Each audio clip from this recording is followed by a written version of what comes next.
Hello guys. तो आज का ये टॉपिक दिख रहा होगा, क्या है? फॉर्मूला कम रिवीजन या फिर रिवीजन कम फॉर्मूला वीडियो। किस टॉपिक पर है? वो हमारा चैप्टर है सॉलिड स्टेट।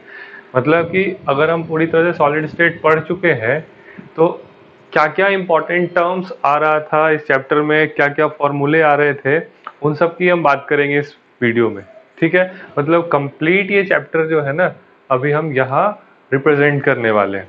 क्लियर? तो अगर आप ये चैप्टर पढ़ चुके हैं तो ये वीडियो बिल्कुल ध्यान से देखिएगा और लास्ट तक देखिएगा, है ना। क्या है इसमें, जितना भी पढ़ा हुआ टर्म्स है हम सब की बात कर देंगे यहाँ। क्लियर? और बहुत कम समय में, बहुत ज़्यादा टाइम लगेगा नहीं। क्लियर है? तो देखते हैं सबसे पहले इस चैप्टर में क्या आता है, कैसे कैसे टॉपिक्स आए थे उनकी बात कर लेते हैं। तो सबसे फर्स्ट टर्म है टाइप्स ऑफ सॉलिड। तो टाइप्स ऑफ सॉलिड में दो तरह का सॉलिड था, एक क्रिस्टलाइन सॉलिड था और एक एमॉर्फस सॉलिड था। ठीक है, इस दोनों में डिफरेंसेस तो ठीक है, बहुत सारे डिफरेंसेस हैं, बट एक डिफरेंस आपको याद रखना है। इसके लिए क्रिस्टलाइन और एमॉर्फस के लिए, तो क्रिस्टलाइन जो होता है ना वो एन आइसोट्रॉपिक होता है और एमॉर्फस जो होता है वो आइसोट्रॉपिक होता है। ये चीज याद रखना है। ठीक है, आइसोट्रॉपिक और एनाइसोट्रॉपिक क्या होता है ना कि physical properties like refractive index, conductivity, thermal conductivity या फिर इलेक्ट्रिकल कंडक्टिविटी, ये सब जो है प्रॉपर्टीज जो बताया गया ऑल डायरेक्शन से सेम होता है इन एमॉर्फस सॉलिड। यही चीज इसमें डिफरेंट होता है। क्लियर? तो हम एमॉर्फस को आइसोट्रोपिक बोलेंगे यहाँ। क्लियर? फिर जैसे ये टर्म खत्म होता है फिर आता है क्रिस्टलाइन सॉलिड के टाइप्स। क्लियर? तो यहाँ क्या है इस टॉपिक में, टाइप्स ऑफ क्रिस्टलाइन सॉलिड। अब चलते हैं हम लोग क्रिस्टलाइन सॉलिड के कितने टाइप्स होते हैं। तो बेसिकली क्या है ना, according to intermolecular force of attraction between particles, मतलब सॉलिड में पार्टिकल्स के बीच अट्रैक्शन होता है, इसके बेसिस पर सॉलिड को 4 डिफरेंट टाइप्स में बांटा गया है। क्या है 4 डिफरेंट टाइप्स, वो देख लेते हैं। First is molecular solid. ठीक है, सेकेंड इज एटॉमिक सॉलिड,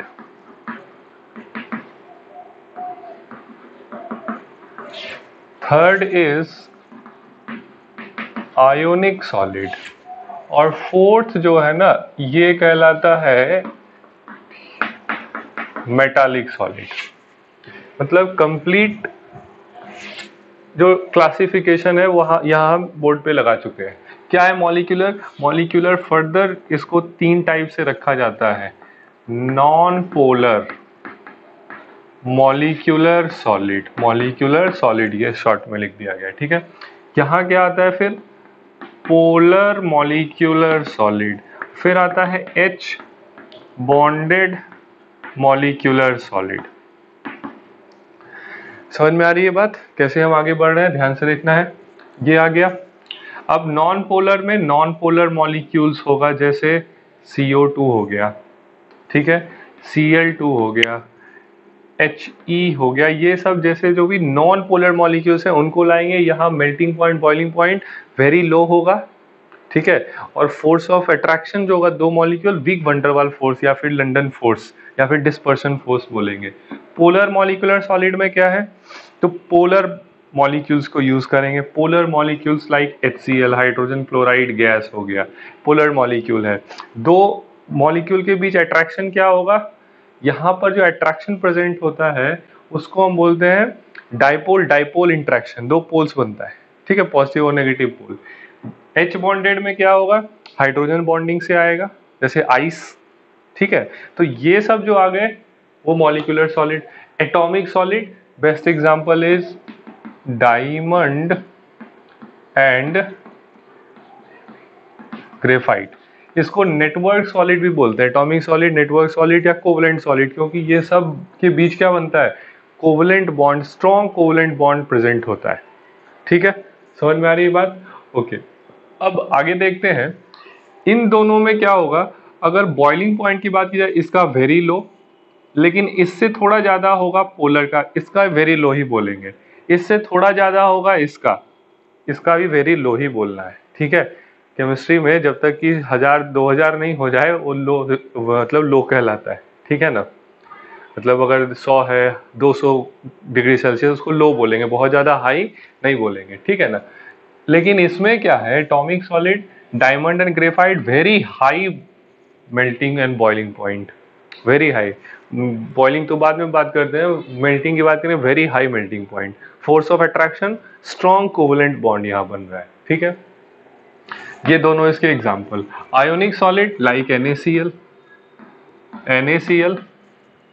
अब NaCl में क्या होगा, ये आयोनिक कंपाउंड है, Na प्लस और Cl माइनस, तो strong electrostatic force of attraction present होगा, ठीक है। फोर्स ऑफ अट्रैक्शन याद रखना है। यहाँ भी बॉइलिंग पॉइंट और मेल्टिंग पॉइंट क्या होगा, वेरी हाई होगा, but lower than this atomic solid. Atomic solid का इन सब में सबसे ज्यादा होता है, ठीक है, ओके।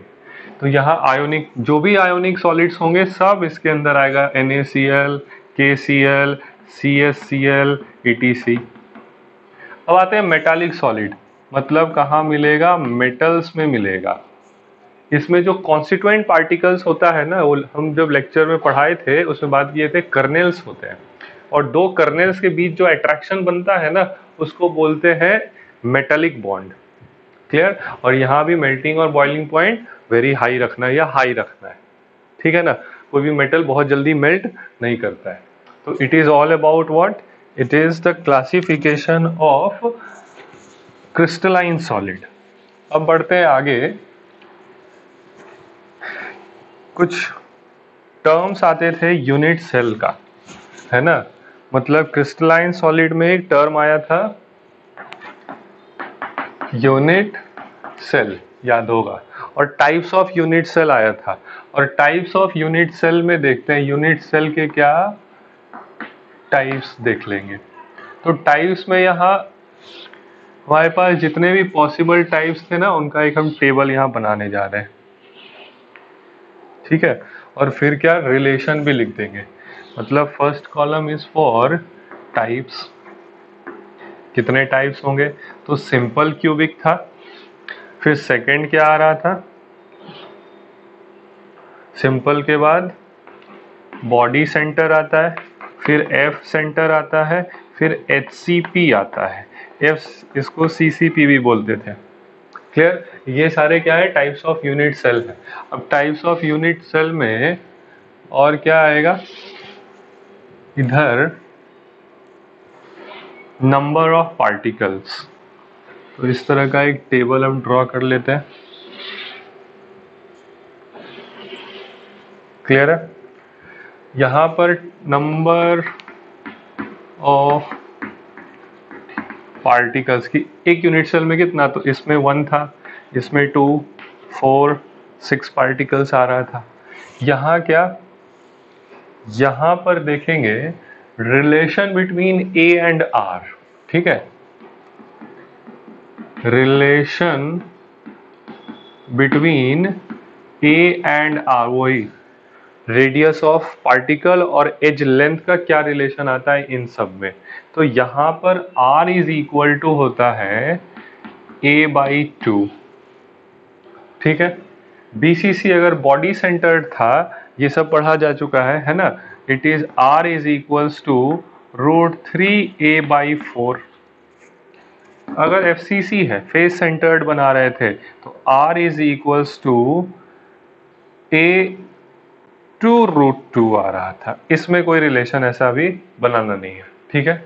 मतलब ये सारे हमारे पास क्या आ रहे थे, रिलेशन आ रहे थे A और R के, क्लियर। आगे देखते हैं। फिर third column is type of arrangement, type of arrangement, कि पार्टिकल का अरेंजमेंट क्या होगा, क्लियर। तो पार्टिकल का अगर अरेंजमेंट देखना है ना, तो वो थोड़ा सा ध्यान देना है कि अगर हमारा सिंपल बनता है तो ए टाइप अरेंजमेंट होगा, यही पैटर्न रिपीट होता रहेगा। बॉडी सेंटर है तो ए बी टाइप अरेंजमेंट होगा, क्लियर है। फेस सेंटर्ड अगर बन रहा है, फेस सेंटर्ड ध्यान से समझना है, तो यहाँ A B C dot dot dot बनता जाएगा, मतलब 3 अलग अलग लेयर्स बनते हैं डिफरेंट टाइप्स के। हेक्सागोनल में यहाँ भी A B dot dot dot, मतलब ए बी अरेंजमेंट रिपीट होता रहेगा। ठीक है, अब सबसे जरूरी बात पैकिंग इफिशिएंसी। पैकिंग इफिशिएंसी मतलब कितना परसेंट जगह भरा हुआ होगा, कितना खाली होगा।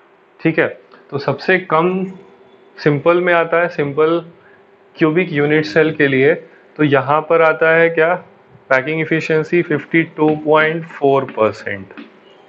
ठीक है, बॉडी सेंटर अगर है, बॉडी सेंटर, तो यहाँ भी 68%, 74% और यहाँ भी 74%। क्लियर?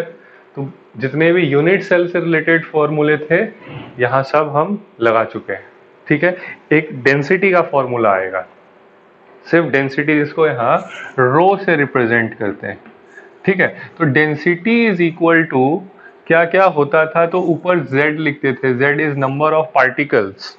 ठीक है, और इधर क्या आता था, molar mass of that particle by a cube into Na, mole number. ये फॉर्मूला यूज करते हैं for density of a unit cell. समझ में आ गई बात? ये आपको ध्यान रखना। और ये यूनिट सेल किसके लिए, एक सिर्फ HCP हेक्सागोनल है, बाकी सब क्या होगा, क्यूबिक का है ये। क्लियर है? ठीक है, तो टाइप्स ऑफ यूनिट सेल अगर समझ गए, तो अब हमारे पास आता है ना types of crystal system. Crystal system कितने तरह का बनता है, मतलब अगर पार्टिकल्स को अरेंज किया जाए तो कितने डिफरेंट टाइप्स के ज्योमेट्री बन सकते हैं। ठीक है, तो इसके लिए क्या बोला गया था, ब्रावियस लैटिस बोलते हैं, या फिर टाइप्स ऑफ क्रिस्टल सिस्टम कहते हैं, क्रिस्टल सिस्टम। तो 7 टाइप्स ऑफ क्रिस्टल सिस्टम है, ये आपको दिखेगा एनसीईआरटी में। ठीक है ना, मैं यहाँ पूरा बनाऊंगा तो बहुत ज़्यादा टाइम लगेगा, इसमें ज़्यादा टाइम लगाने के लिए नहीं है। पेज नंबर 8 में एनसीईआरटी में ये इस तरह का 7 टाइप ऑफ क्रिस्टल सिस्टम दिया हुआ है। इसको हम बिल्कुल शॉर्ट तरीका बताएंगे अभी, कैसे याद हो जाएगा पूरा का पूरा, और इससे क्वेश्चंस आता है, एक क्वेश्चन हर साल रहेगा ही रहेगा बोर्ड एग्जाम में। ठीक है, ये इधर, तो ये पेज नंबर 8 एनसीईआरटी में दिया हुआ है, 7 टाइप ऑफ क्रिस्टल सिस्टम। ठीक है, तो ये जो 7 टाइप ऑफ क्रिस्टल सिस्टम है, इसको लिखेंगे कैसे वो देखते हैं। तो यहाँ हम लिख देते हैं CTORHMT। ठीक है, CTORHMT याद हो जाएगा। C से क्यूबिक, T से tetragonal, orthorhombic, rhombohedral, hexagonal, monoclinic, triclinic, ये आपको इस तरह का याद रखना है। ठीक है, अब इसमें एक और चीज यहाँ दिया हुआ था कि कौन कौन से यूनिट सेल, किस तरह के यूनिट सेल पाए जाएंगे, यहाँ ये लिखा हुआ है। ठीक है, तो इसको भी देख लेते हैं। तो यहाँ याद रखने के लिए क्या है ना, एक नंबर हम याद रखेंगे 321। ठीक है, 41121, ये रहा। मतलब इट इज जस्ट लाइक किसी का फोन नंबर हो, है ना, मोबाइल नंबर तो नहीं हो सकता है। तो यहाँ क्या है, ध्यान से देखेंगे, क्यूबिक अगर है तो उसमें 3 तरह के क्यूबिक सिस्टम यूनिट सेल पाए जाएंगे। ठीक है, बॉडी सेंटर, फेस सेंटर और सिंपल रहेगा। मतलब सिंपल तो सब में बनेगा। क्लियर है? 2 है, तो यहाँ पर 2 का मतलब क्या हो गया, एक हमारा सिंपल होगा और एक बॉडी सेंटर होगा।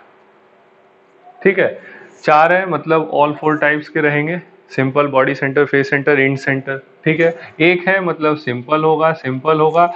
इस पर स्टार मार्क लगा रहे हैं क्योंकि इसमें एक सिंपल होगा, दूसरा बॉडी नहीं होगा। यहाँ पर दूसरा इंड सेंटर होगा, ईसी होगा। ठीक है, फिर ये 1 है, मतलब सिंपल होगा।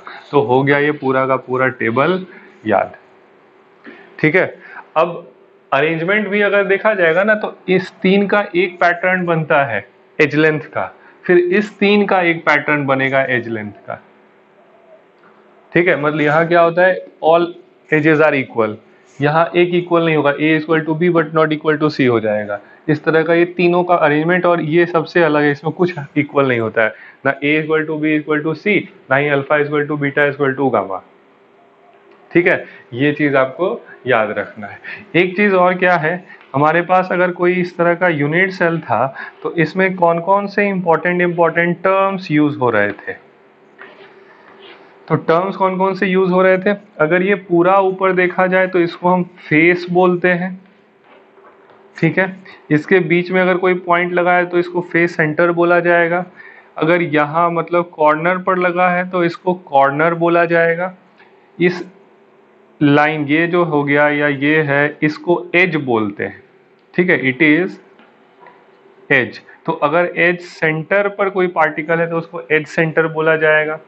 बिल्कुल बॉडी के बीचों बीच है, बीच में, तो बॉडी सेंटर बोला जाएगा, ठीक है। अगर कोई डायगोनल बन रहा है फेस की तरफ से तो फेस डायगोनल होगा। अगर कोई डायगोनल बन रहा है थ्रू बॉडी तो बॉडी डायगोनल बोलेंगे, ठीक है। तो ये सारे टर्म्स हम यहाँ यूज करते हैं किसके लिए, यूनिट सेल में। क्लियर है, चलिए अब और आगे बढ़ते हैं। तो ये हमारा पूरा का पूरा क्या आ गया, टाइप्स ऑफ क्रिस्टल सिस्टम। तो ये 7 टाइप्स ऑफ क्रिस्टल सिस्टम है और इन 7 टाइप्स ऑफ क्रिस्टल सिस्टम अगर इन सबको जोड़ा जाए ना तो इट इज इक्वल्स टू 14 आएगा। और ये 14 जो है ना इसको बोलते हैं इट इज ब्रावियस लैटिस। मतलब there are 14 types of Bravais lattice. Bravais was a mathematician. उन्होंने ही बताया था कि पार्टिकल्स को हम कितने अलग अलग तरीके से अरेंज करें तो किस तरह के ज्योमेट्री बनेंगे, मतलब यूनिट सेल बनेगा, ठीक है। तो ये हमारा ब्रावियस लैटिस कितना, 14 टाइप ऑफ ब्रावियस लैटिस, और उसमें क्रिस्टल सिस्टम कितना, तो 7 टाइप ऑफ क्रिस्टल सिस्टम, या इसी टॉर HMT, ठीक है। बिल्कुल सिंपल तरीका है, इसको आप लोग याद रखिएगा। अब आगे बढ़ते हैं, फिर आता है वॉइड। क्लियर है, और वॉइड पे फॉर्मूला भी होगा और इसमें बहुत काम करना होता है, ठीक है। वॉइड, तो वॉइड में सबसे पहला वॉइड ट्राइगोनल वॉइड, VOID। फिर आता है टेट्राहेड्रल वॉइड, इसको ये या फिर VT इस तरह से शॉर्ट में लिखते हैं। फिर आता है ऑक्टाहेड्रल वॉइड और V वॉइड बड़ा और छोटा O। फिर आता है cubic void, cubic void. Trigonal void 3 particles के बीच में हो।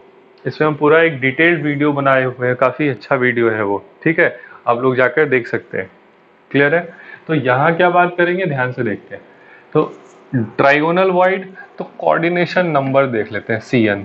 तो CN का वैल्यू यहाँ क्या आएगा, 3 पार्टिकल के बीच। टेट्राहेड्रल 4 पार्टिकल के बीच होता है, ऑक्टाहेड्रल 6 पार्टिकल के बीच होता है, और क्यूबिक वॉइड 8 पार्टिकल्स के बीच होता है। क्लियर, और फिर आता है रेडियस रेशियो का रेंज, इसको हम लिमिटिंग रेडियस रेशियो भी बोलते हैं। मतलब रेडियस रेशियो मतलब कितना से कितना रेडियस रेशियो हो तो वो किस वाले वॉइड में पार्टिकल जाएगा, ये चीज होता है, ठीक है। तो अगर हम बात करें ट्राइगोनल वॉइड का, तो ट्राइगोनल वॉइड का जो रेडियस रेशियो आता है 155 से 0.225 तक। अगर पार्टिकल इस रेंज में है तो ट्राइगोनल वॉइड में होगा। फिर अगर 0.225 से 0.414 है तब वो टेट्राहेड्रल में आएगा। अगर 0.414 से लेकर 0.732 है तो वो इस वाले वॉइड में ऑक्टाहेड्रल वॉइड में आएगा। जैसे इसमें NaCl का एग्जांपल लेते हैं, 0.5 आता है रेडियस रेशियो। तो ऑक्टाहेड्रल वॉइड में कौन प्रेजेंट होता है, Na पॉजिटिव आयन, और नेगेटिव आयन कहाँ लगा होता है, वो FCC पैकिंग बनाता है, ठीक है। फिर क्यूबिक वॉइड, क्यूबिक वॉइड का रेंज 0.732 से लेकर कर 1 तक है। इसको हम बोलते हैं it is what, it is our radius ratio. Clear है, ये भी चीज याद रखना है और बहुत जरूरी है ये रेडियस रेशियो याद रखना, क्योंकि एग्जाम में क्या होता है ना, रेडियस रेशियो दिया रहेगा, सॉरी रेडियस दिया रहेगा केटायन और एनायन का, तो बोलेगा बताइए किस तरह का पैकिंग बनाएगा, ठीक है। तो यहाँ से हम रेडियस रेशियो रिलेशन ये सब बता सकते हैं। क्लियर है, अब और आगे बढ़ते हैं। तो नेक्स्ट है टाइप्स ऑफ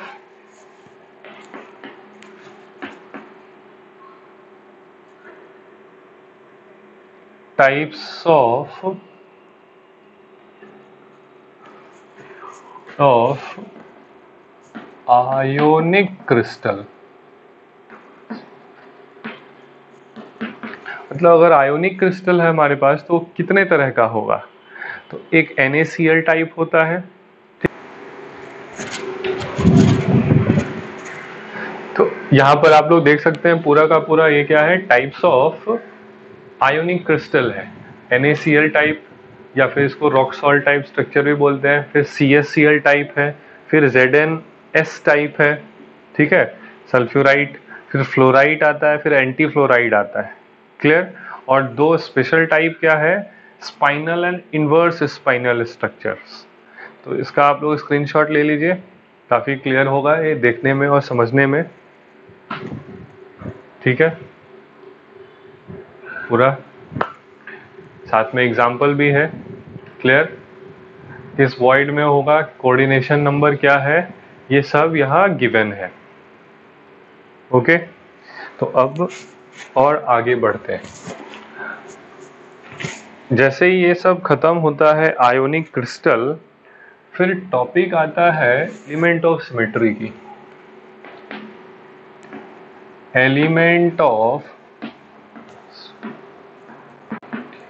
सिमेट्री का, ये बोर्ड लेवल से थोड़ा ऊपर का चीज है, ठीक है। एलिमेंट ऑफ सिमेट्री क्या है, टोटल 23 होता है और there are 3 types of symmetry. पहला आता है एक्सिस ऑफ सिमेट्री, दूसरा आता है प्लेन ऑफ सिमेट्री और तीसरा आता है पॉइंट ऑफ सिमेट्री।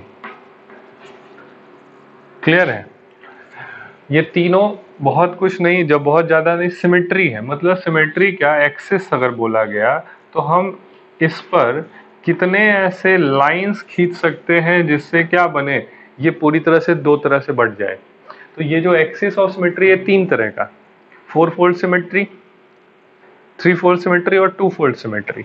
ठीक है, अब इन सब का नंबर कितना होगा वो देखा जाए थोड़ा सा, तो ध्यान से यहाँ देखना है।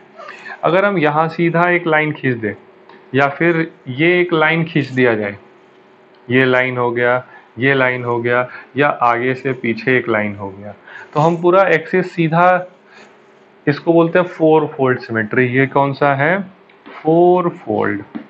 तो ये 4 फोल्ड कितना बनेगा, 3 बनेगा। ठीक है, इस पे भी मेरा डिटेल्ड वीडियो बनाया हुआ है, आप लोग ध्यान से देखिएगा।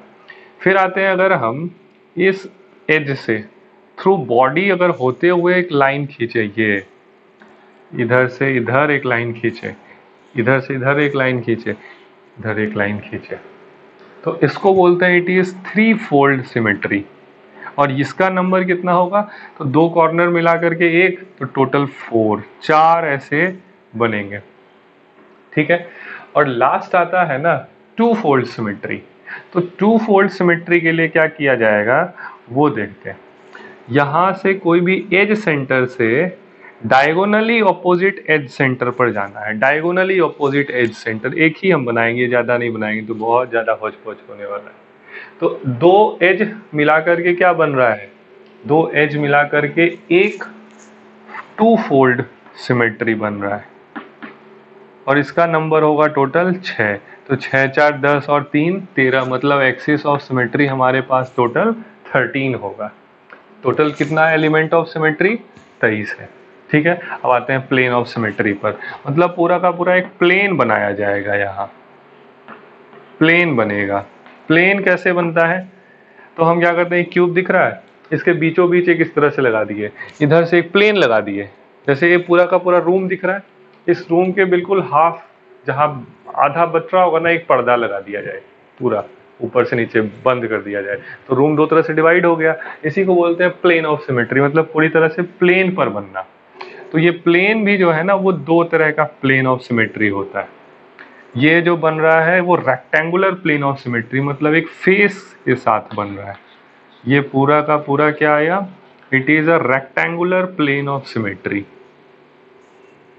ठीक है, फिर आता है एक diagonal plane of symmetry. Clear? तो डायगोनल प्लेन ऑफ सिमेट्री क्या करते हैं ना, वो ध्यान से देखना है। ये एक बॉडी एज सेंटर, ये एक एज सेंटर, यहां से यहां एक इस तरह का प्लेन बना देना है। इसको बोलते हैं body diagonal plane of symmetry.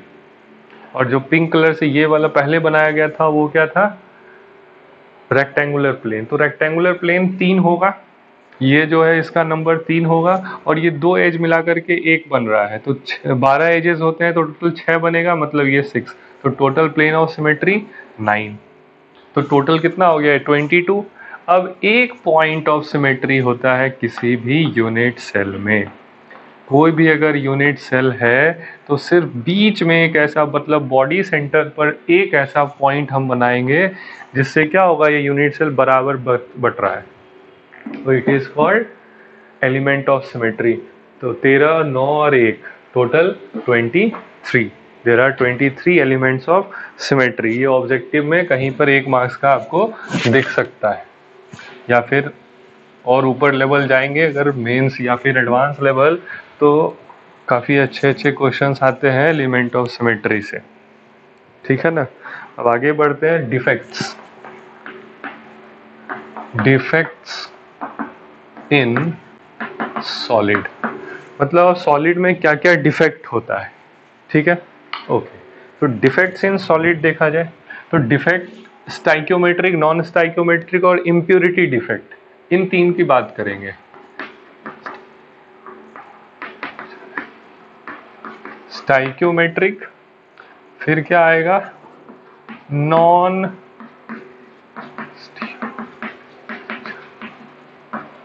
Stoichiometric defect आएगा।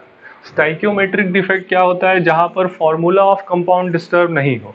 फॉर्मूला अगर NaCl है तो डिफेक्ट के बाद भी NaCl ही रहेगा, एक Na और एक Cl, मतलब ये रेशियो कभी डिस्टर्ब नहीं होगा। ठीक है, अब इसमें भी 2 तरह का, 2 टाइप्स होता है। स्टाइक्योमेट्रिक डिफेक्ट को ना थर्मोडायनेमिक डिफेक्ट भी बोलते हैं, या फिर इंट्रिंसिक डिफेक्ट भी बोला जाता है। मतलब अगर सब्सटेंस सॉलिड को अगर हीट किया जाए तो उसमें कुछ डिफेक्ट आ जाता है। तो ये डिफेक्ट क्या है, अगर हम बात करें नॉन आयोनिक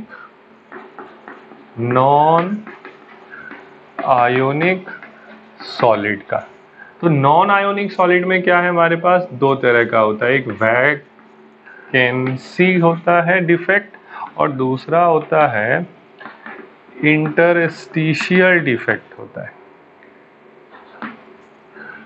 अगर आयोनिक की बात की जाए तो यही दोनों जो है ना आयोनिक सॉलिड में,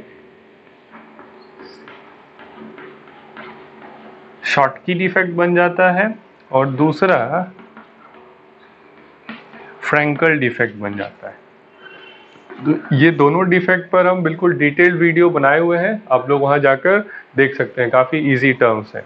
ठीक है, नॉन आयोनिक सॉलिड, यहां से क्वेश्चन आता है मेंस में या फिर नीट में, ये ध्यान रखना है। ठीक है, नॉन स्टाइक्योमेट्रिक में, तो अगर नॉन स्टाइक्योमेट्रिक को उठाते हैं, ठीक है, तो नॉन स्टाइक्योमेट्रिक में सबसे पहले क्या है, एक होता है मेटल एक्सेस डिफेक्ट। ठीक है, अब मेटल एक्सेस मतलब नाम से पता चल रहा है मेटल ज्यादा हो जाना। ये 2 तरीके से होता था, याद करना होगा अगर इसको। तो पहला होता है due to an anionic vacancy. इसमें एनायंस जो था ना वो बाहर निकल जाता था और वहाँ एक एनायन का वैकेंसी बन जाता था, मतलब मेटल ज़्यादा हो जाएगा क्योंकि एक नॉन मेटल बाहर चला गया। और दूसरा होता था ड्यू टू प्रेजेंस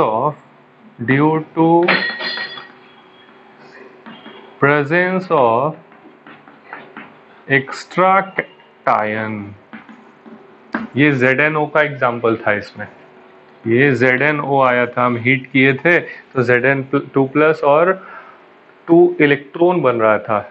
वही Zn2+ जो है ना वो इंटरस्टिशियल साइट में जाकर अटक रहा था। तो ये आपको ध्यान से याद रखना है, ये दोनों term. Due to cationic vacancy हम NaCl को सोडियम के एटमॉस्फेयर में हीट करेंगे तो NaCl पीला पड़ जाता है। क्यों? क्योंकि वहाँ एक एनायोनिक वैकेंसी बनता है, उसको F सेंटर बोलते हैं, कलर सेंटर। ठीक है। यही चीज़ अगर लिथियम LiCl के साथ किया जाए ना, लिथियम क्लोराइड के साथ, वो पिंक में चेंज हो जाता है। KCl के साथ किया जाए तो वो वॉयलेट में चेंज हो जाता है। तो ड्यू टू एनायोनिक वैकेंसी, सब में एनायंस बाहर निकल जाता है। ठीक है, पूरा प्रोसेस समझाया हुआ है हमारा पहला वीडियो में, जिसमें हम पूरे डिटेल में बताए। यहाँ ZNO को हीट करेंगे, ये भी पीला पड़ता है। क्यों? क्योंकि कैटायंस, जो ऑक्सीजन गैस तो उड़ जाएगा, जो कैटायंस बचता है ना Zn2+ का आयन, वो पूरा ZnO के क्रिस्टल में ही जाकर के कहीं कहीं अटक जाता है। तो हम क्या बोलेंगे? Due to presence of extra cation. दूसरा इसमें आता है मेटल